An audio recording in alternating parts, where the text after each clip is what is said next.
All right, everybody. It is time. It's 12 o'clock.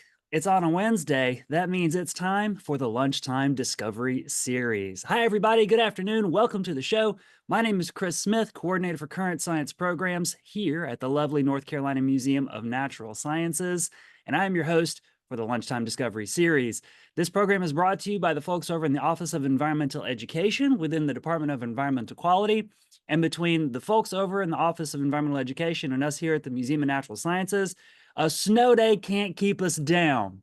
There is nothing that would keep us from bringing you that. Well, I don't know. There's probably a few things realistically, but I'm excited to be here with you nonetheless. I'm looking at the chat on YouTube where I see so many friends and fans of the museum and of science and nature and conservation. And I think there's even some friends and fans of today's guest speaker who have tuned in.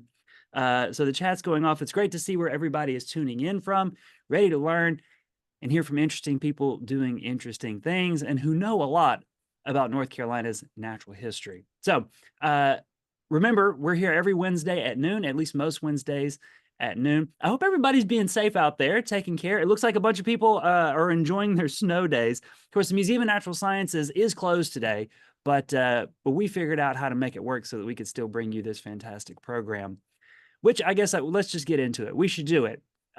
It seems funny to me to talk about snakes in the middle of January when I don't know how many snakes out there across North Carolina you might be able to find moving around right now, particularly on a day like today, I'm sure.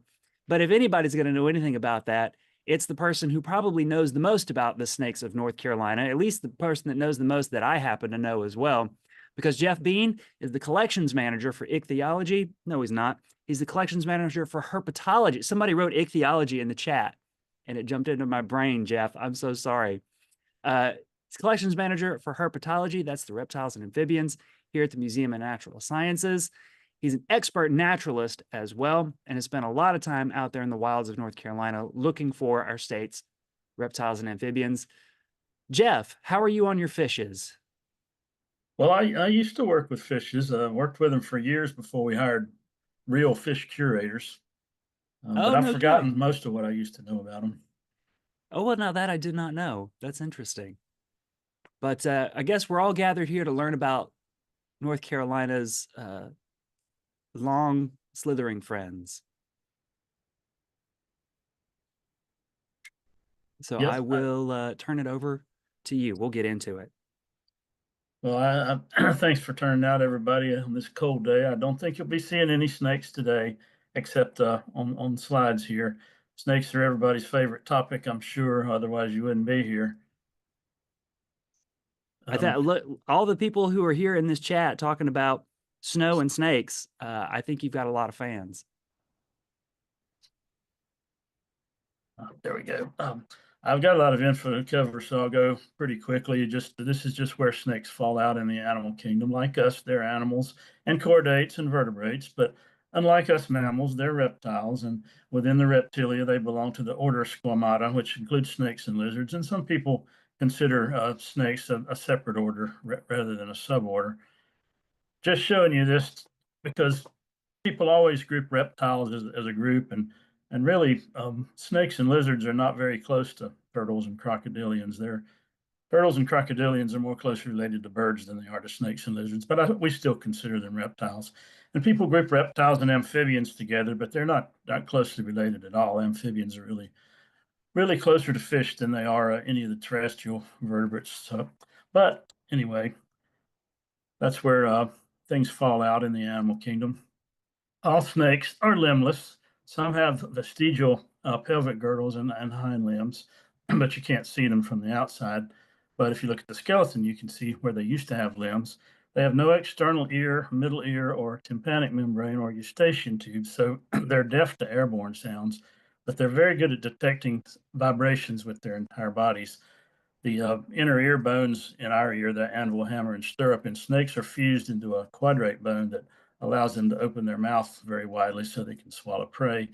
They don't have movable eyelids, so they can't close their eyes, but they probably do sleep, just sort of shutting their brain down without closing their eyes. Most have relatively poor eyesight, but there are some exceptions. And unlike us who use our eyes and nose and ears, and snake's most important organ, its sensory organ is the Jacobson's organ, which is a sort of a package of nerves in the roof of the upper mouth. And they flick their tongue constantly because their tongue picks up particles and delivers them to the Jacobson's organ, which sends them to the brain to identify them as something to eat or something to mate with or something to be afraid of or something neutral. A lot of mammals have Jacobson's organs too, and humans probably have rudimentary ones, but with snakes, that's their most important way of exploring their world. Most snakes have only one functional lung, lots of adaptations they have to their long bodies. Uh, Unlike humans who have about 33 vertebrae, some of which fuse to make about 24 when we're adults, snake vertebrae number anywhere from 141 to 435, most of which have a pair of ribs attached. They have no sternum or breastbone, no urinary bladder. They have paired copulatory organs that are called hemipenes instead of the single mammalian penis. Turtles have a single penis and crocodilians do, but snakes and lizards have two that they only use one at a time. Some snakes lay eggs, some bear their young alive. North Carolina, it's slightly over half of our snakes are egg layers. I think it's 20 egg layers and 18 live bearers. There's one snake that's parthenogenetic, only females are known, and they essentially clone themselves. This is the Brahminy blind snake, which is a tiny little snake. Uh, it's been transported all over the world. We've had at least one turn up in a greenhouse in North Carolina, but there's no populations of them so far. But they're good at colonizing because they don't need males. There's only females. All snakes are carnivores or predators. Occasionally, they will scavenge dead animals. Most are prey specialists that eat only certain types of animals. They're not able to chew their food or bite off chunks, so their prey's got to be swallowed whole. Imagine having to do that. And they subdue their prey by either venom or constriction or trauma, or they just swallow it alive. And there's a scarlet king snake swallowing a ground skink and a rough green snake eating a rabid wolf spider. Snakes have either smooth scales or keeled scales. You might have heard that. The smooth scales are just as they say, they're smooth. The keeled scales have this little ridge or keel down the center of each. These two species look sort of identical in these photos, but they're very different. This is an anaconda and an eastern diamondback rattlesnake, just showing the difference in smooth versus keel scales, which is a good identification feature. Worldwide, there are about 30 families of snakes recognized and about 560 genera and almost 4,000 species. Some would tell you there are more than 4,000. There's always going to be controversy about taxonomy and systematics, and that's because we build these categories ourselves, and they're very subjective. The snakes know who they are, but we're constantly trying to understand their relationships better.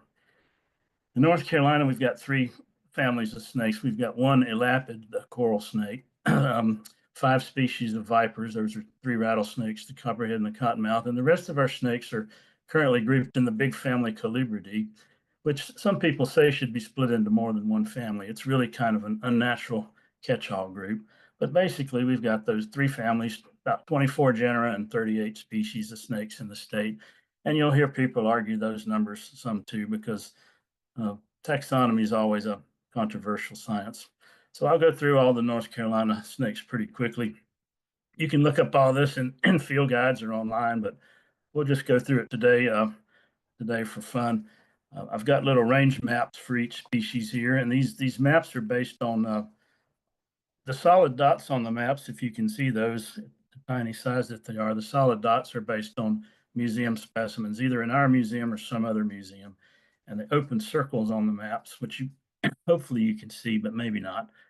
Those are based on reliable observational records that we have faith in.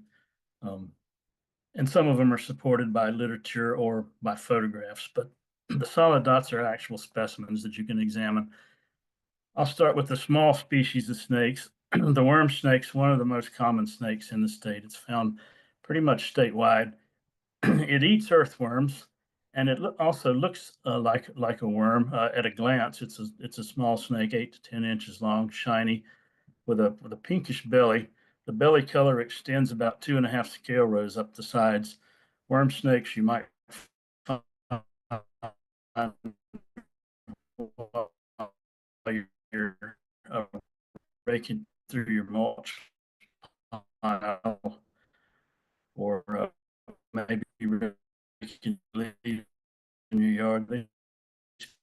lot of time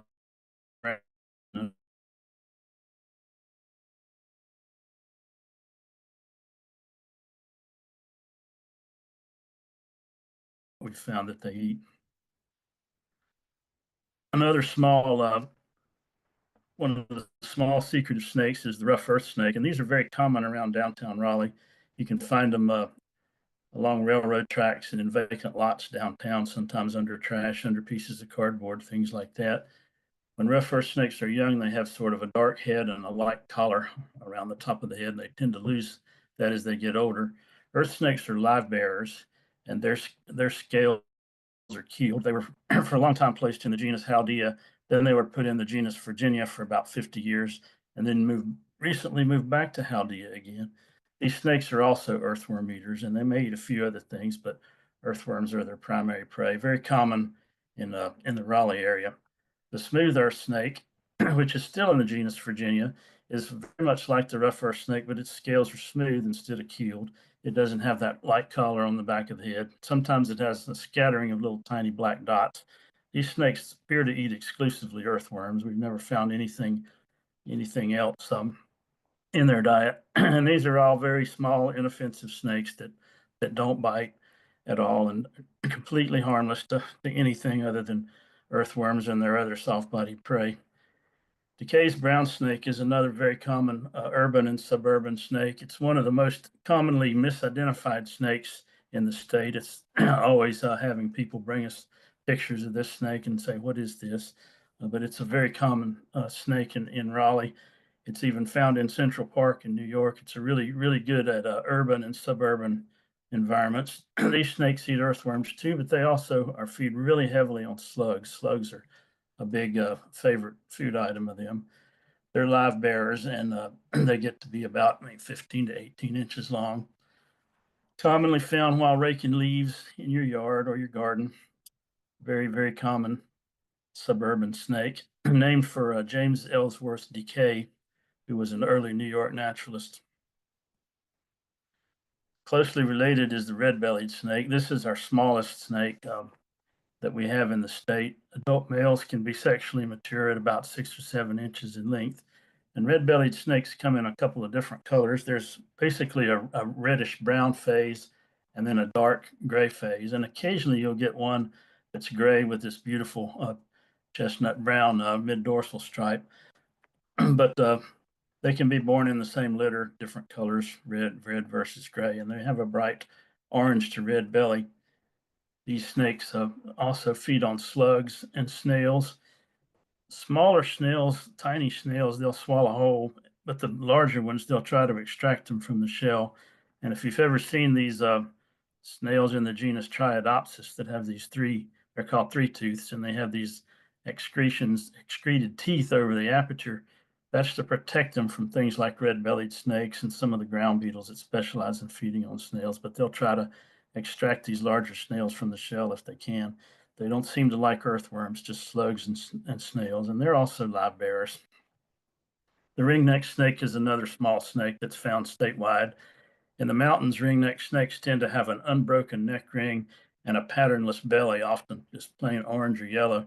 Those in the coastal plains sometimes will have a broken neck ring and a lot more pattern on the belly. These are two subspecies, but most of the state's got kind of an integrating population. Ringneck snake's a very pretty snake, obviously named for the ring around the neck. They feed in the mountains, they feed heavily on salamanders, and in the Piedmont and coastal plain, it's more earthworms and small lizards. They'll also take small snakes on occasion. Most snakes have a fairly strong smelling musk. When they're frightened, they'll release that musk, and ringneck snake musk is particularly pungent and bad smelling. If you've ever handled a ringneck snake, you know that. But very pretty snakes. They're egg layers, and more common in the mountains than they are over most of the rest of the state, but they're probably found in every county, and very secretive, live under rocks and logs. Most of the time they'll come out and move around at night. Occasionally you'll see one on the surface in the daytime, but they're mostly pretty secretive. Like all these smaller snakes, they spend time on the surface, something's going to eat them. So they're very secretive. And if you want to find them, you need to turn surface cover, rake leaves, turn logs, rocks, things like that to find them. Another very small snake is the southeastern crowned snake, Pantilla coronata. This is a really specialized snake. It eats centipedes, and technically it's a venomous snake. It has a weak venom that it delivers through fixed fangs in the rear of its upper jaw. I've seen them; they'll grab it. Centipedes are pretty formidable animals, and a big centipede could easily turn the tables on a little snake like this. So they tend to eat smaller ones, but I've seen them grab a centipede behind the head and hold it until it stopped moving. That their venom works real well on centipedes. They don't bite people, and they don't have enough venom to hurt a person, and their tiny little teeth couldn't break your skin anyway. So while this is a technically venomous snake, it's not dangerous at all. They're most common in sandy areas in the coastal plain and sandhills, but they're found in a few scattered spots in the mountains and southern Piedmont. And they're also a very small snake, topping out at about 10 or 12 inches, easily identified by the dark head and the light collar, and then the black neck patch behind that. Some people mistake the juvenile rough earth snakes for these crown snakes, but rough earth snakes have keeled scales, and they're not quite as reddish brown as this, and their head pattern is not as bold. These guys also have smooth scales. Not a very common snake, and not one you'll see unless you spend a lot of time in sandy areas. Another small snake, which most of you probably will never see, is the pinewood snake. It used to be called yellow-lipped snake, but they don't really have yellow lips, so it's not a very good name. This snake to me, has the worst smelling musk of any snake in the state. It's kind of an amber colored musk and really, really, really smells bad. Um, they're associated with pine flatwoods and are most common in the coastal plain. There's a few little disjunct places. There's one little spot in the sandhills where we find them, and then there's a population up around Nags Head Woods on the Outer Banks, which is real interesting. This is a pretty uncommon snake, and it's on the Natural Heritage Program's watch list. These snakes eat mostly lizards and small frogs, especially little tree frogs and metamorph spadefoots and things like that. But they'll sometimes eat other snakes, other smaller snakes. They also have rear fangs and a weak venom that they use on their prey, but they don't bite people. So they're another technically venomous but completely harmless to humans little snake, pretty little snake. The rough green snake is a snake that almost everybody can identify as harmless. It's the only bright green snake we have in the state, and they spend a lot of their time off the ground, about maybe 3 to 12 feet off the ground in vines and shrubs, climb very well. A lot of people think snakes eat, but most snakes don't eat insects. This is one that does. It's very fond of soft-bodied insects like caterpillars, grasshoppers, and crickets, and spiders as well. Particularly fond of crab spiders. But this is the snake that started it all for me. One of these crawled out from behind the toy box in my bedroom when I was 3 years old, and I thought, well, that's it for me. That's my future right there. Green's my favorite color, and snakes are my favorite thing to study from now on. The scarlet snake's another small burrowing snake, secretive, nocturnal, comes out at night. This is a really specialized dietary snake. They eat mostly the eggs of other reptiles, small snake eggs and lizard eggs. They'll swallow whole, and bigger eggs they'll chew a hole in the side to swallow the yolk. Um, they occasionally eat other things like lizards and small snakes, but mostly they subsist on the eggs of other reptiles. And they're much more common in the sandhills and coastal plain. They like sandy soils. They're also egg layers, and a very pretty snake with a little upturned pointy nose and a beautiful red, yellow, and black saddles. The eastern garter snake is a pretty common snake statewide, more common in the mountains than here. They're named for the striped garters that a British gentleman used to wear. That's why they're called garter snake.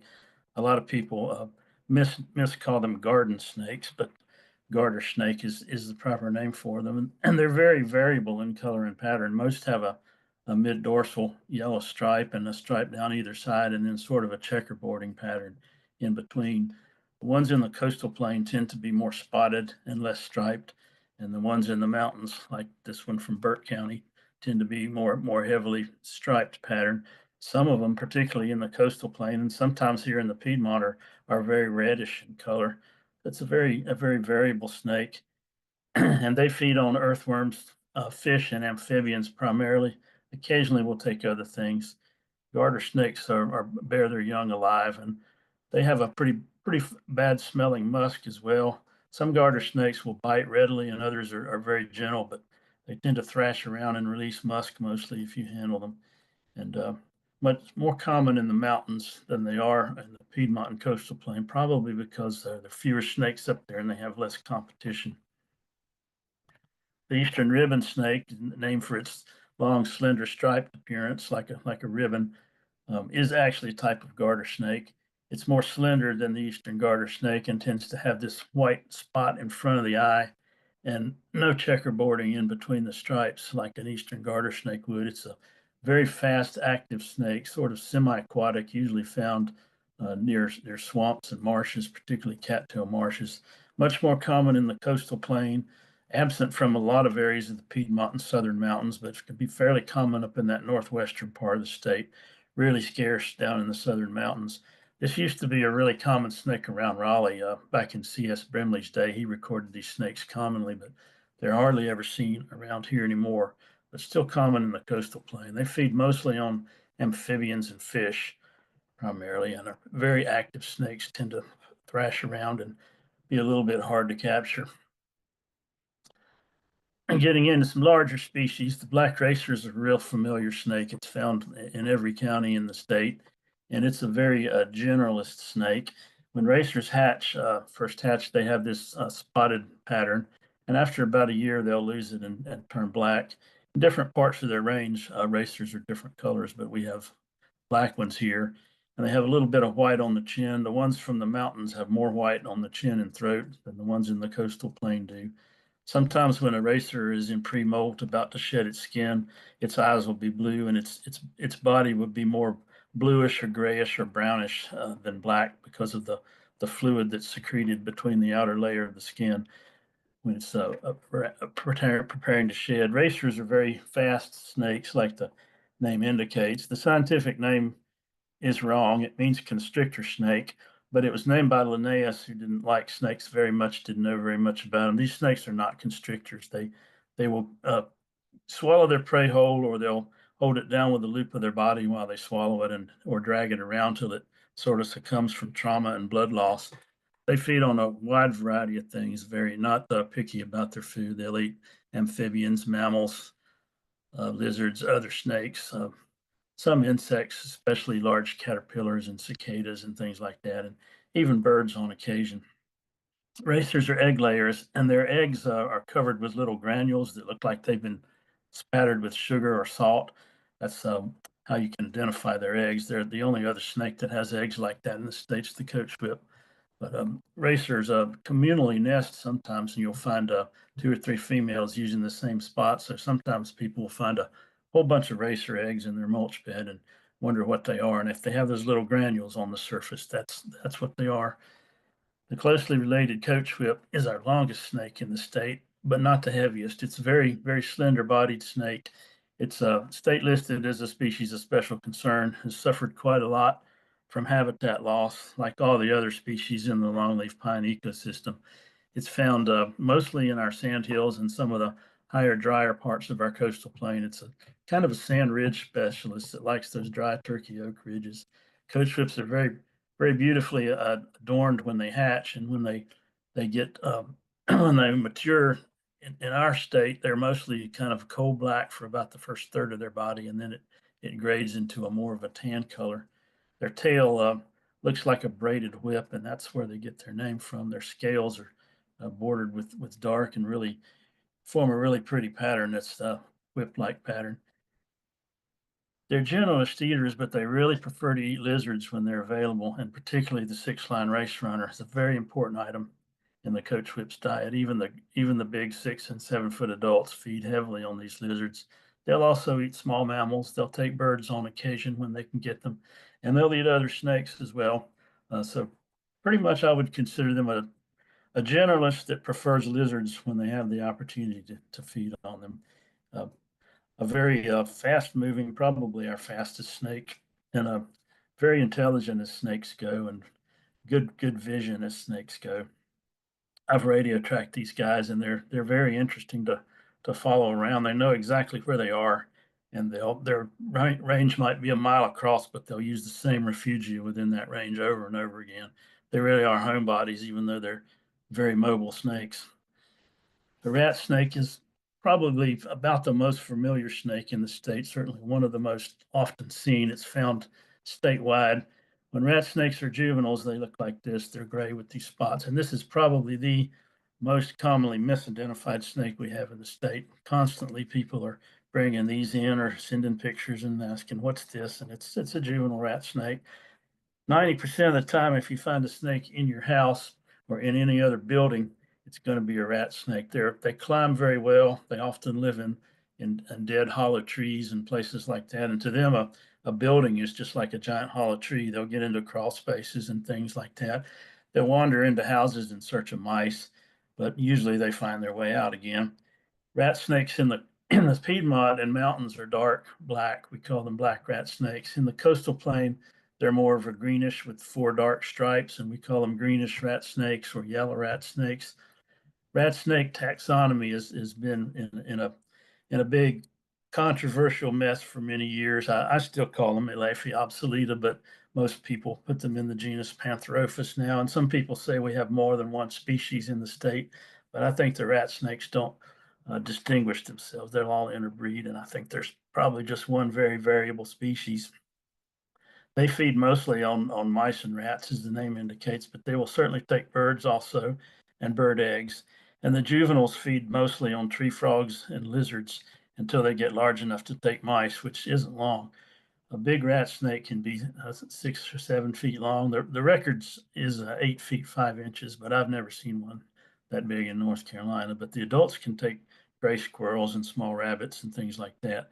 These are powerful constrictors, and they're egg layers. They can take pretty large prey, and they're very good at swallowing prey. Here's some more rat snake pictures, just showing some of the different color phases. We have these yellow greenish ones in the coastal plain. Rat snakes are very good at climbing. Here's one climbing up the side of a barn using these crevices. And a lot of times when a rat snake is approached in the open, it'll kink its body in this peculiar fashion. Um, we think that probably makes it look like a crooked stick rather than a snake to a visually oriented predator like a hawk or something. If you corner a rat snake and poke at it and aggravate it, it'll assume this defensive posture and then possibly try to strike and bite, but their bite, of course, is harmless. They have no trouble climbing into birds' nests to get eggs and nestlings. I like to put ramps on my bluebird boxes to give them better access, so that we're not overrun with bluebirds. Rat snakes have to eat too. The corn snake is another type of rat snake, a very beautiful snake, very popular in the pet trade. I don't necessarily recommend keeping snakes as pets, although it is a good way sometimes for young children to learn about them. Corn snakes can live a long time in captivity, and so can all other snakes, and they're not really disposable pets.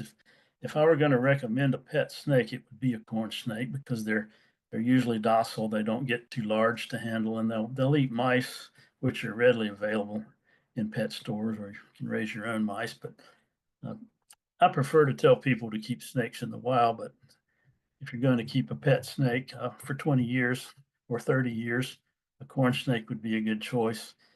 They're named because their belly pattern, which I don't have a photo of here, looks like Indian corn. The pattern on it looks like Indian corn. They don't eat corn. They eat mice and rats mostly. They'll also take, the juveniles particularly, will take frogs and lizards until they get large enough to eat bigger prey. And they'll take birds and things like that occasionally, but mostly rodent eaters and their egg layers. Most common in the coastal plain, but they're found in some places in the Piedmont and scattered throughout the few localities in the mountains. The pine snake's a very large, powerful constrictor, very mobile snake.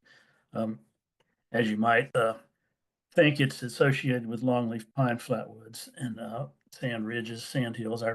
Most of our populations are in the sand hills region. There's a few still down in Brunswick and New Hanover counties, and a very few scattered records from the mountains in southern Piedmont. But it's a very, very rare snake out there. It's listed as a threatened species in the state. Has suffered greatly from habitat loss and persecution and just habitat fragmentation. Pine snakes lay the largest eggs of any North Carolina snake, and they take a long time to dig a nest. They dig a long nest burrow and put their eggs in there. It takes about a week, the whole process, and their clutch size is around usually 6 to 8 eggs, but they're very large eggs, and they have a very high hatching success rate. The nests I've monitored, um, at least the eggs tend to hatch. They put a lot of effort into it, and they're powerful constrictors that eat mostly mammals and birds. They'll also take bird eggs, and listed as a threatened species in the state. The eastern king snake is called that because it eats other snakes, but actually a lot of our snakes eat other snakes. The king snake, for some reason, is just better known for it, and it will eat venomous snakes as well as non-venomous. It's apparently immune to the venom of our native snakes and doesn't have any problem eating things like copperheads and small rattlesnakes.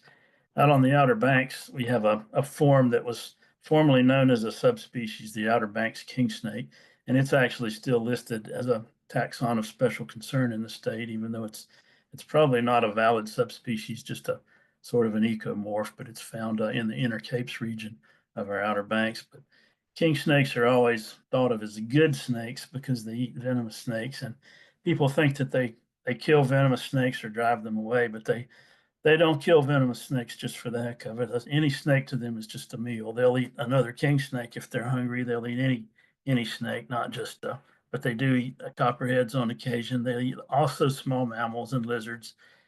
Anything, just about anything. They're very fond of turtle eggs, and sometimes will follow turtles around to eat the eggs while they're nesting. Um, very pretty snake, very popular snake because of their venomous snake eating habits. But venomous snakes aren't bad and king snakes aren't good. They're just trying to survive, all of them. And good habitat for venomous snakes is good habitat for king snakes. So a king snake is not going to eliminate venomous snakes from your yard. Predators don't eliminate their prey. They coexist with it. Age old relationship. Another king snake that's not as well known is the mole king snake, named because it spends a lot of its time underground in mammal burrows where it eats baby pine voles and things like that. They're pretty common over some parts of the Piedmont coastal plain, but scarce in a lot of parts of the state. It's a snake a lot of people are not familiar with. Most people misidentify the mole king snake as either a copperhead or a corn snake, something like that. Mole kings eat small mammals, lizards, and other snakes, like other king snakes do. They're strongly patterned as hatchlings, but sometimes the adults will lose, old adult males in particular will lose that pattern, and the result will be just a plain shiny brown snake. Down in the coastal plain, you get this pretty reddish form occasionally also. Um, but a very nice, usually pretty docile snake. All the king snakes are egg layers. The eastern milk snake is one of our king snakes that's found in the mountains and foothills, and it also feeds on small mammals, lizards, and small snakes, like most of the other king snakes do. Milk snakes are named because there's an old wives' tale that they would sneak into barns and milk cows, but of course they were really in the barns to eat mice, and I don't know where the idea of milking a cow came from. It's pretty absurd, but um, the stories people make up about snakes pretty amusing. But anyway, um, a pretty snake of our mountain region, not too often seen unless you live in the mountains. The milk snake and the scarlet king snake for a long time were considered to be the same species, even though they look very different. If you take away the color and the size difference, their scale pattern, their scalation is just about exactly the same. They're very morphologically similar. But now most people agree that the scarlet king is a separate species, and it's much smaller snake than the milk snake and very brightly colored. These are snakes that are pretty much associated with big woods, particularly longleaf pine woods, and they disappear pretty quickly when the big woods and habitat are fragmented. They are still found in the Uares and some places like that, scattered in the Piedmont. There's still a population at Hanging Rock. There's some old records from out here in the western part of the state, but mostly they're in the sandhills and southern coastal plain. Up here in this shaded area of the map, there's a form that's called the coastal plain milk snake, which some people want to say is a separate species, Lampropeltis temporalis, they call it. But it's probably just a large version of the scarlet king snake. These guys are on the Natural Heritage Program's watch list, and they have suffered greatly from loss of the longleaf pine habitat. They're skink specialists. They like to eat skinks, ground skinks, and southeastern five-line skinks, which they find under the bark of logs and standing dead pines. But they'll eat other things too. They'll eat small mammals and small snakes and other lizard species, and they're also egg layers. Most people don't see these unless you go specifically looking for them. And in order to find them, it's easy to destroy their microhabitat while you're doing it. So um, it's a snake that's not too often seen. We've got four water snake species in the state in the genus Nerodia. The northern water snake is the common one around Wake County and Raleigh and all the mountains in Piedmont. This is the snake you usually see around bodies of water. Down on the coastal plain between Cape Hatteras and Cape Lookout, and I think a little bit further than this up to Currituck Banks, you have this Carolina water snake, Nerodia William Ingleseye, which is a subspecies endemic to our state, and it's state listed as a taxon of special concern just because this is its entire range in the whole world. It's darker than the inland form of the northern water snake and feeds only on fish and tends to be in these salt marsh areas, whereas the northern water snake ranges all over the state, anywhere there's a body of water, except for the southern coastal plain where the banded water snake replaces it. And these guys eat fish and amphibians primarily, and are quick to bite if you pick them up and handle them. They're non-venomous, of course, but they'll they'll release musk and bite, so they're kind of nasty snakes to handle. Best watch from a distance.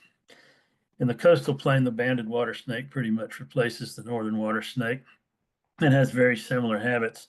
Banded water snake's bands go all the way around the body for the whole length of the snake's body, whereas in the northern water snake, they have bands for about 1/3 of the length, and then they break up into dorsal and lateral blotches. That's one way to tell them apart. The belly pattern is different also, and these two species will hybridize where their ranges overlap along the fall line. But they're also fish and amphibian eaters, and very common around bodies of water in the coastal plain. The red-bellied water snake's another one. When they're young, they look very much like the northern water snake with a patternless belly. This is also called plain-bellied water snake. If someone calls them that, you can tell they haven't been in herpetology for very long because it's a fairly new name. We old schoolers will call them red-bellied water snakes. They have a very pretty orange or red belly, and they will travel farther from water than most species do. They'll move overland and they'll eat, besides the usual amphibians and fish, they'll also eat the terrestrial toads, which other water snakes don't tend to eat that much. And they're pretty much a coastal plain snake. They get into the Piedmont just a little bit. The brown water snake's the most aquatic of the four species, and it specializes on catfish. It'll eat any kind of fish, but catfish are easier to catch because they're slow moving along the bottom, and they're a very important item in their diet. Brown water snakes don't usually stray very far from water, and they'll climb up in trees. This is the snake that usually falls into your canoe if you're canoeing. It's cottonmouths don't normally climb that high, but these water snakes will wait till you get right under their canoe, and a lot of times drop into your canoe if you're afraid of snakes falling into your canoe, you might want to stay into the main channel on the Blackwater rivers and not go under the cypresses because they sometimes will wait till the last minute to drop into the water. They're associated mostly with Blackwater rivers, but they'll get into some of the brownwater systems over in the Piedmont. They'll get into the Catawba and the PD over here a little bit in the western Piedmont. It's also our largest water snake and pretty highly aquatic. The queen snake is a real dietary specialist. It feeds on not only just crayfish, but crayfish that are freshly molted and are still soft, and it has a way of finding those. This is a snake that's mostly found in streams and rivers. Occasionally they'll get into ponds or impoundments, but they're mostly going to be where the crayfish are, and they're found in the mountains in Piedmont and as far east as Rocky Mount, but more common in the mountains in western Piedmont. If you live here locally, River's a pretty good place to go and see these guys. For some reason, Linus Van Pelt was terrified of queen snakes in the Peanuts comics. I don't know why. I wish I could ask Charlie Schultz why that was, but he's not with us anymore, so we'll just have to wonder that. I've never found a good reason why these are called queen snakes. No one seems to know the origin of the name, but even the generic name Regina, it means queen. And I guess maybe someone thought there were female king snakes at one time or something. Maybe someone saw a king snake eating one and thought it was mating with it. I don't know. All these interesting to know how these names and stories evolve sometimes. The queen snakes are live bearers and kind of a forgotten snake in this state. A lot of people don't see them because they don't go where they are to look for them, but they're mostly in the rivers and medium-sized streams. Another crayfish eater is the glossy crayfish snake, which used to be in the same genus with the queen snake. Lately, it's been moved to the genus Liodites. It's found in mostly cypress swamps habitats in our outer coastal plain, and it's into the very edge of the sandhills a little bit, but pretty uncommonly seen snake in our state. We don't know if it's really a rare snake or just uncommonly seen, but these guys don't have to eat soft shell crayfish. They can eat hard shelled ones, and their jaws and teeth are specially adapted for holding on to crayfish. And sometimes the hard crayfish parts can get compacted in their gut, but usually they're able to digest them pretty well. But this is one of the more seldom seen snakes in our state. Also a live bear. The Carolina swamp snake or black swamp snake is another a small aquatic snake. These guys feed on amphibians and small fish and earthworms and leeches and things like that. And they're mostly in the outer coastal plain. We've got one inland record from Fort Liberty in Hoke County, just turned up just a couple years ago. It was really a surprise to find one there because every other county they're in borders the ocean. But they're pretty snake and very secretive. Most people have never seen one, never will see one unless they go out looking for them. In Florida, these guys are really common, and you can seine up the aquatic vegetation and find them that way. But in North Carolina, they're not seen too often unless you cruise roads at night in the areas where they occur. The mud snake's a pretty large species and fairly common in the coastal plain, but not very often seen. It spends most of its time in the water or in the muck, aquatic vegetation. It's kind of a drab name for a beautiful snake, mud snake. It's got these real pretty orange or pink or red blotches on the belly and sides, and occasionally these are white. The blotches are white instead of red. We call that anerythrism, lack of red pigment. Mud snakes are really interesting snakes. They're also dietary specialists, and they are specialized in feeding on amphiumas and sirens, this big eel-like salamanders that are in the coastal plain. Occasionally, they'll eat other things, other species of amphibians, tadpoles, and things like that. Mud snakes are completely harmless, but they're the snake that in folklore is supposed to grab its tail in its mouth and roll like a hoop, the fabled hoop snake. And then when it catches you, it stings you with its tail. I don't know how these stories get started. By the way, this was a dead mud snake that I posed to look like it was rolling when it really wasn't. The rainbow snake is closely related to the mud snake, and it's sometimes called eel moccasin. It's another dietary specialist, feeds mostly on the American eel. The juveniles will sometimes eat amphibians, but the adults are pretty much found wherever you find eels. A very pretty snake, very seldom seen, stays in the water most of the time or buried in aquatic vegetation or mud. Not a snake you see very often unless you really go out and look for them, and probably riding roads at night through areas where they occur is the best place to find them. But very pretty snake, kind of an aptly named species, found only in the coastal plain. The eastern hognose snake, named for its upturned nose, which looks like a little bit like a pig's snout. It's a very, very interesting snake behaviorally, has a spectacular defensive display. It will flatten out its head and neck and hiss, which some people call them names like puff adders or Carolina cobras, things like that. Very dangerous, tries to look very dangerous to predators, but it's a completely harmless snake. It doesn't bite, but it will strike sometimes with its mouth shut. And if all that fails, it'll roll over and play dead and regurgitate the toads that it's recently eaten. These are guys are toad specialists. That's mostly what they eat. Occasionally eat other things, but they're sort of the drama queens of the snake world as far as their defensive behavior.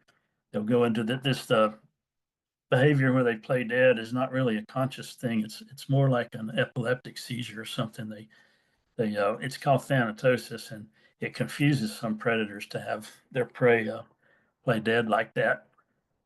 So it actually does work. You'd think, if you're if the thing you're eating suddenly dies, it makes it easier, but it confuses a lot of animals, just different kind of behavior that it's not expected. So, and they're very, very variable in color. They're probably our most variable snake in color and pattern. They can be a beautiful red, orange, spotted, or they can be solid black.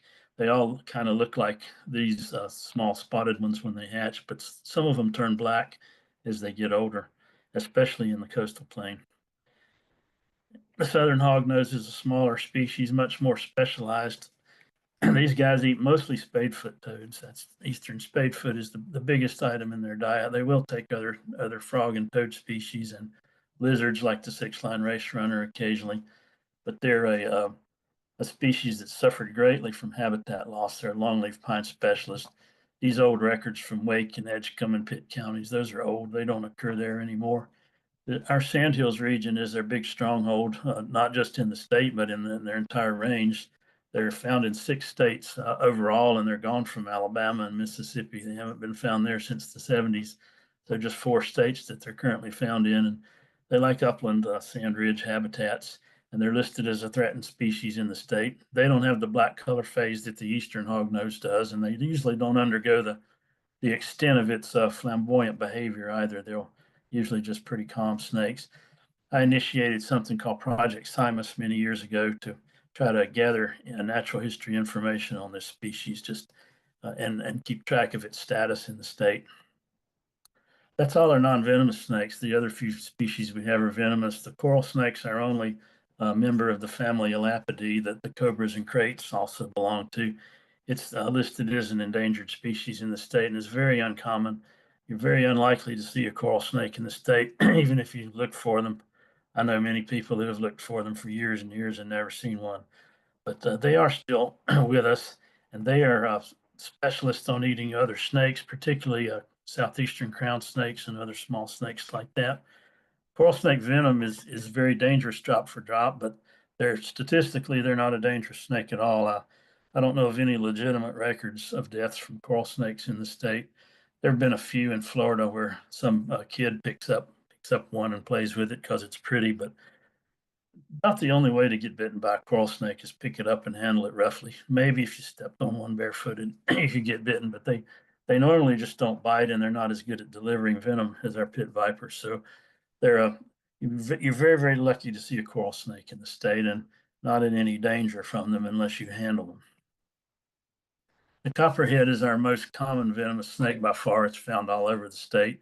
There used to be 2 subspecies recognized, the northern copperhead up here in the mountains and the southern down on the coast, and an integrating population in between. But mostly those subspecies have been sunk, and this is just called the eastern copperhead now. It's a very distinctive snake.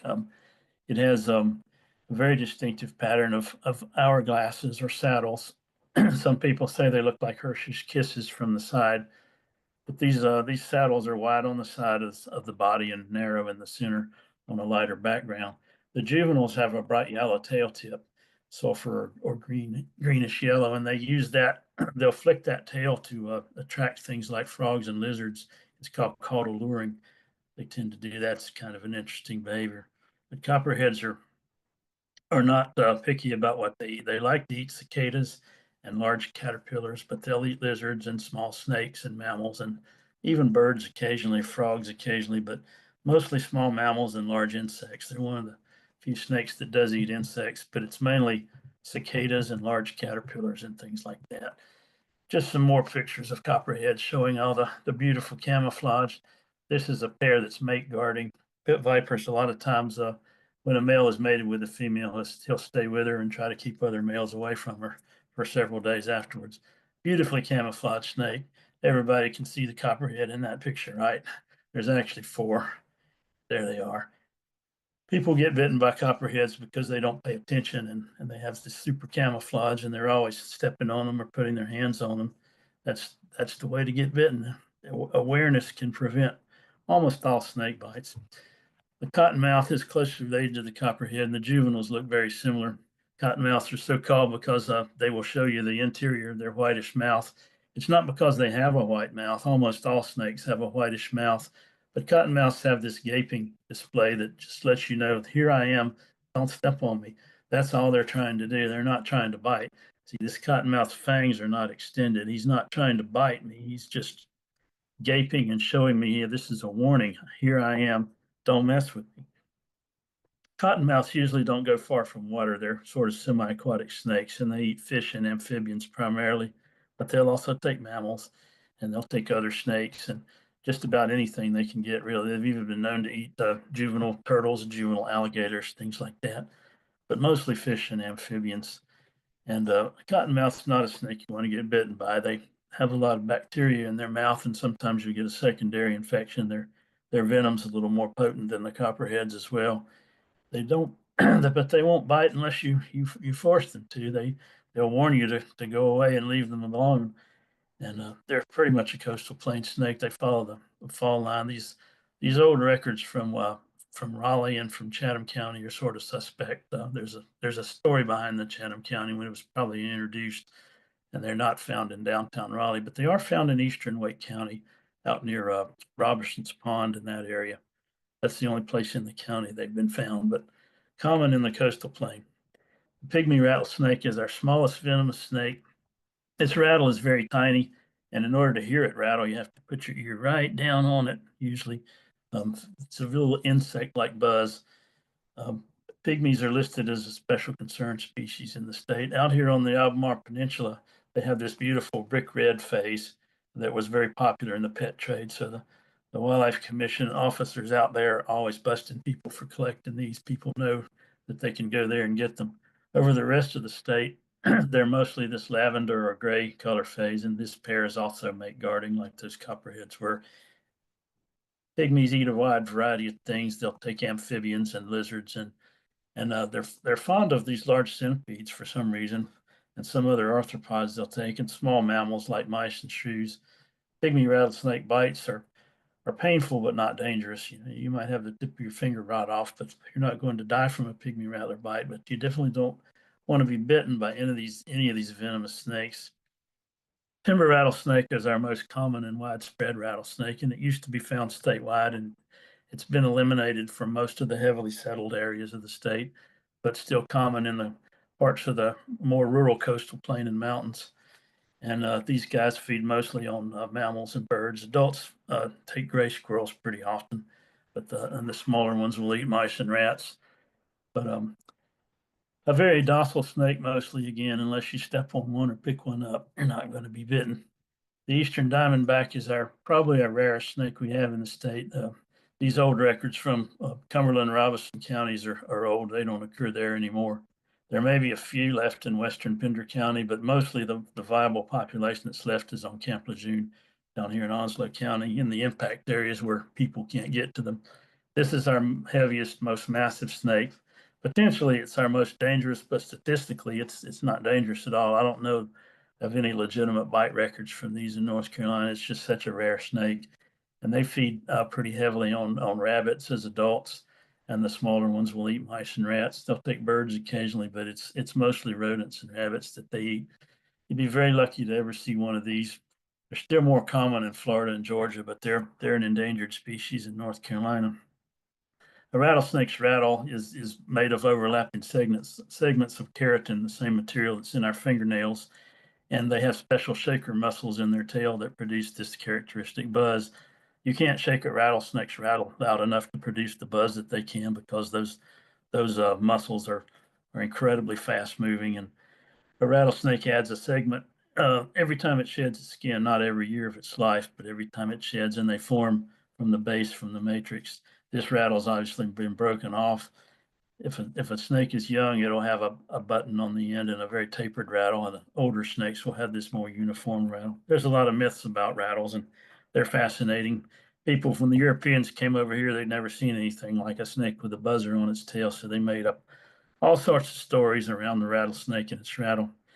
Occasionally, you'll get exotic species turning up. If you see a snake that doesn't look like anything I showed you, it's probably somebody's escaped pet. And Burmese pythons and boas and ball pythons and various albinos and tricolored king snakes. Once in a while, you'll see something like that turn up in the state. And some of our native species are not colored normally. They'll have albinism or they'll be melanistic.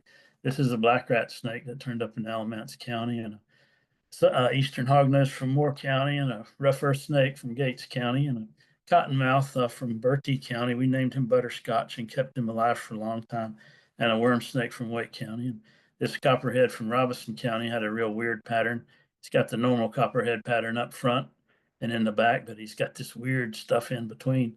So every once in a while, a snake just won't look like it's supposed to, and that's when things get interesting and identification can be difficult. And then you have your knot snakes. We have the 3 species of legless lizards that look like snakes, but they're legless lizards. The slender glass lizard, which is pretty rare, but is found around Wake County probably as often as anywhere. The eastern glass lizard, which is the most common species, but it's a coastal plain species. These Piedmont records are kind of questionable for various reasons. And the mimic glass lizard, which is very rare in the state, described by my late dear friend Bill Palmer, who was curator at the museum here for a long time. This lizard is only found in 7 coastal plain counties, and it's associated with big pine flatwoods. How to tell a legless lizard from a snake? Legless lizards, at least in North Carolina, they have eyelids. They can close their eyes. They have ear openings. They have a long, brittle, fragile tail, which starts about here, whereas a snake's tail starts way back here. They have a lateral groove along the side of their body, and their body is very stiff and rigid. They have small scales on the belly. Snakes have no eyelids, no ear openings, much shorter tail that doesn't break easily, a flexible body with no lateral groove, and big transverse scutes on the belly. There's a lot of emphasis placed on whether a snake is venomous or not. I say if you don't know what a snake is, just don't pick it up and you won't have any problem with it. Don't ever pick up a snake if you don't know what it is. It's just too much emphasis placed on whether or not it's venomous. Get familiar with the venomous snakes and you can identify them. You know, here's 2 snakes that are gaping, showing their white mouth. This is a harmless coach whip, which probably would bite me if I put my head down to it. This is a cottonmouth that's not wanting to bite, just wanting me to know that it's there. You can see that its fangs are not out. They're folded back under these sheaths of flesh, like shown on the skull here. These pit vipers can move their fangs up and down forward when they bite something. Their fangs are erect, and when they're not interested in biting, they're folded back like that. That shows a non-venomous snake skull versus a pit viper skull. And all snakes, of course, have teeth, little sharp recurved teeth, but the pit vipers have these big hollow fangs, and the venom glands that are back here injects this through the fangs like a hypodermic needle. There's a lot of myths about elliptical versus round pupils and triangular heads and things like that, and they're true to an extent, but they're really pseudo-myths. The cobra has round pupils and it's very venomous. Boas and pythons have elliptical pupils and they're not venomous. All these snakes to me look like they have triangular heads, but these are all harmless, non-venomous snakes. There's a banded water snake, juvenile rat snake, another banded water snake, another juvenile rat snake, eastern hognose, and a brown water snake. Here's some snakes that have sort of round pupils, but that's because they're in low light. Pit vipers do have elliptical pupils in bright light, but in dim light, there's a prairie rattlesnake and a western diamondback and a copperhead all at night where their pupils are almost round. And here we have a black-tailed rattlesnake and an eastern diamondback, and they have elliptical pupils, but their iris is so dark, you wouldn't want to get your face down there close enough to be able to see the pupil. The best way to identify venomous snakes is just to become familiar with them. It is true that, that all of our native non-venomous snakes have a round pupil and no pit between the eye and the nostril like this rough green snake. And our pit vipers have an elliptical pupil and a heat sensory pit between the eye and the nostril like this timber rattlesnake does. The coral snake's an exception. It doesn't have a pit and it has a round pupil, but its eyes are so tiny you wouldn't be able to see the pupil unless you had its head right up to your eye. Also, non-venomous snakes in North Carolina have the double row of tails, a double row of scales under the tail, otherwise, i.e. the subcaudals are divided, whereas the subcaudals are single under our venomous snakes, like this rattlesnake. And sometimes venomous snakes will have a few divided subcaudals. But again, you're not going to lift the snake's tail up to see that. The best way is to just get familiar with the snake. If I showed you these 2 animals, you know, they're both white and fluffy. How do you know one's a cat and one's a dog? you look at their pupils or their retractable claws or the way that they move their tails or the sounds that they make? No, not really. You instantly know that one's a dog and one's a cat because you're familiar with dogs and cats. And that's also the key to snake identification. Familiarity is the key to identification. And it's also the key to overcoming fear of snakes. If you get familiar with something, you won't dislike it or be afraid of it anymore. I recommend using HerpMapper to report any unusual sightings of snakes. There's over 50,000 observations from North Carolina on HerpMapper. It's a phone app. I don't have a smartphone, so I don't use HerpMapper, but I do benefit from the information on it. Sometimes other people send me important records that's on there, and it requires a photograph of the snake in question and the coordinates in the photo, and that's all you need to do. Lots of observation of species of greatest conservation need reported through that app. If you're really interested in snakes, you'll want to join the North Carolina Herpetological Society, or you want to be involved in NC Park. NC Park's an initiative, not a club. The Herp Society is an organization with membership and membership dues. All you have to do to be a part of NC Park is go to their website and say you're interested in receiving their newsletter. And that's all I have. Hope I didn't run over too much. I'll be glad to take questions if you have them. And just like that, everybody, you learned everything that there is to know about every snake in the state of North Carolina, or at least most of it. I Not think. everything, Not everything, Jet. not No, even close. of course not. But I mean, wow, what a great comprehensive overview. A lot of people who are watching right now and who are in the chat leaving comments impressed with the amount of information you were able to get in here and how much more they were able to learn about snakes in North Carolina by tuning in here. So we do have some time for questions. So folks, you've got things you want to know about snakes in North Carolina, type them up, drop them in there into the chat. But to get us started, Jeff, you mentioned doing radio telemetry on snakes, and I'm familiar with things like collaring mammals or putting trackers on whales, that sort of thing. But how do you do radio telemetry with the snakes you work with?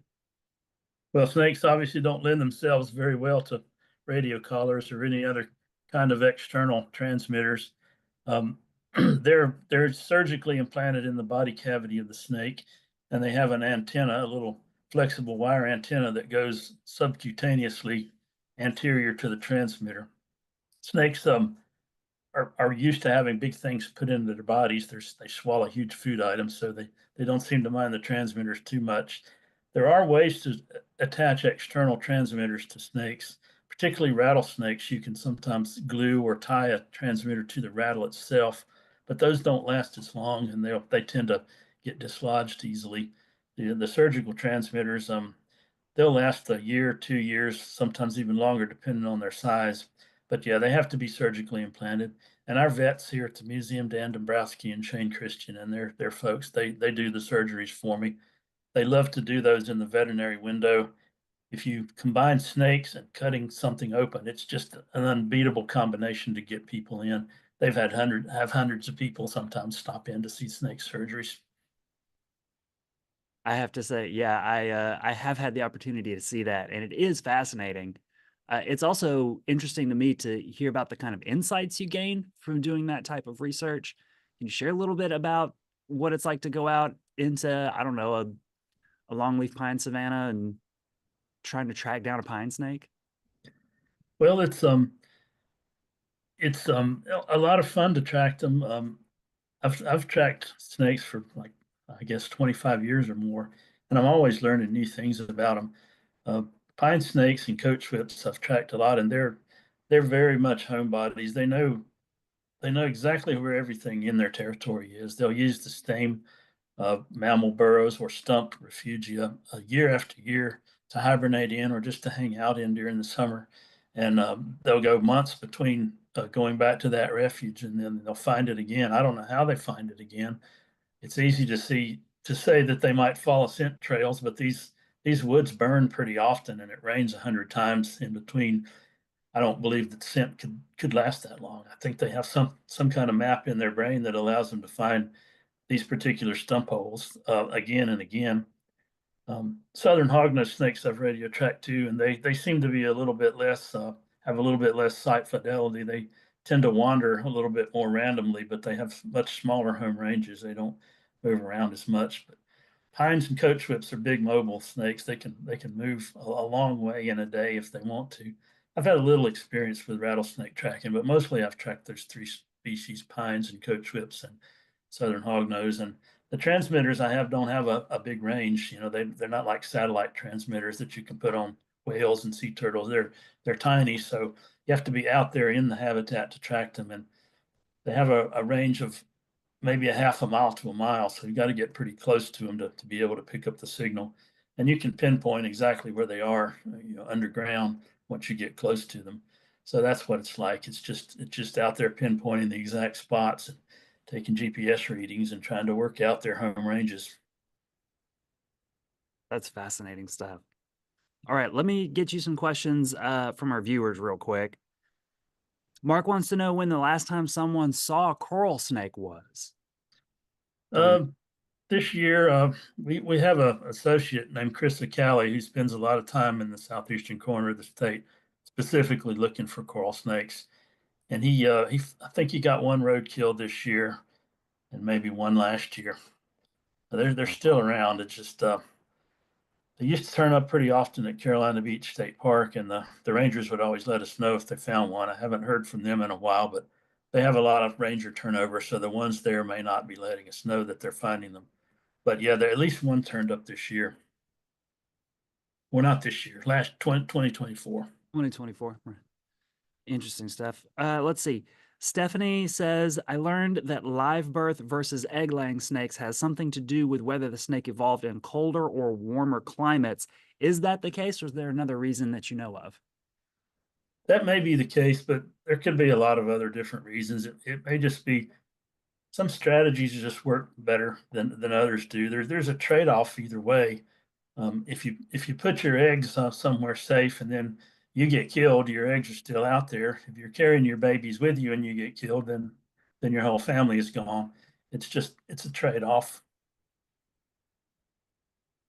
What is the advantage of red bellies? Hard to say. Sometimes maybe one advantage might be if you're crawling along and some visually oriented predator like a bird comes down to attack you and you thrash around and flash that red belly, it might scare that flash of color might scare the predator off. Maybe seen from below, if you're a predatory fish and you see that red belly from below, maybe it blends in better with the sky than a some other colored belly. We don't always know what other animals see, how they see colors. So it may be that the things that are preying on these snakes that have red bellies see colors very differently than we do. Maybe they don't see the red at all. A mammalian predator would probably just see a gray belly. So who knows? Who knows? All right, let's see. A lot of questions coming in. This is great. Let's see. You said earlier the most common snake that you might find in a house are the rat snakes, Usually, yeah. usually. How does someone tell the difference between a rat snake and a racer? Well, racers move very quickly. Usually, behavior alone is enough. If you see a black snake and it's gone like a streak, that's usually a racer. A rat snake, if you approach it, it'll usually stay still and kink its body. If you mess with it, it'll assume a defensive posture. Both species will strike and bite if you corner them, but racers are much more vigorous about it. Um, Racers, I've never heard of racers getting into houses very often. But there's a lot of other differences if you look closely at them. Racers have a different shaped head. Their head is more blunt and their eyes are larger. Rat snakes have a little bit longer, pointier head with smaller eyes. Their bodies are shaped different. If you looked at a racer in cross section, it's kind of roundish, whereas a rat snake's body is shaped more like a railroad tunnel or a mailbox or a loaf of bread. It's flat on the bottom and curved on the top. Rat snakes have weakly keeled scales. Racers have smooth scales. Racers are more of a matte finish. Um, Rat snakes are more of a gloss finish, a shinier black. Their bellies are a little different. Rat snakes have a lot more white and pattern on the belly, and racers have a pretty much bluish black, solid bluish black belly, except with some white on the chin. Those are all ways you can tell. Okay. Excellent. There you go. And let's see, I think the last one that we'll do for today is if somebody wants to make the effort to see snakes out there in the wild and in their habitats, what's the best way to do that? Best times of year, places to go. Well, definitely the warmer times of year, spring and fall are good for species. You won't see a snake out on a day like this unless it's dead or you're very lucky or something weird is going on. But every species is different. Some are more active in spring, some in fall, some in the dead of summer. The really hot part of summer is not much more comfortable for snakes than it is for us. They're usually undercover. A lot of snakes are nocturnal. You have to go out at night to see them. It really depends on what species you're looking for. But obviously, in general, the warm times of the year and the big woods areas of the state, a lot of our state parks and our state forests and our national forests and places like that, places where there's a lot of good habitat. But even in downtown Raleigh, you can see things like decays, brown snakes, and rough earth snakes just in vacant lots, turning over trash. Um, Two big techniques that people who look for snakes have are road cruising, finding rural, non-busy roads, lonely roads, dirt roads, and paved roads without a lot of traffic, and cruising very slowly, either at night or sometimes during the day, depending on the species. But driving the roads very carefully and looking for snakes on the road. And the other is turning cover boards, turning tin, turning boards, logs, natural cover, just finding snakes underneath things. Of course, water snakes you can find if you got a canoe or a kayak, go down one of the coastal rivers and you'll see a lot of water snakes basking in the trees and things like that. But just learn about what snake you want to see and learn about where it hangs out. And the more time you spend out there, the more easily you'll find when and where to see the different species. And that, everybody, that'll do it for today. Yeah, take some time, get outside out there in the wilds, enjoy some outside, some fresh air, and the snakes, the birds, the amphibians, everything that happens to be out there all around you. Get out there, take it all in. Yep, Jeff, you can thank you. always call me or email me if you have any questions. I'm around. You can find me on the museum website.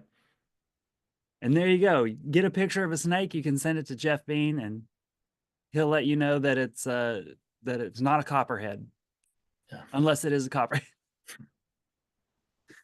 Jeff, thank you so much. Thanks. Glad to be here.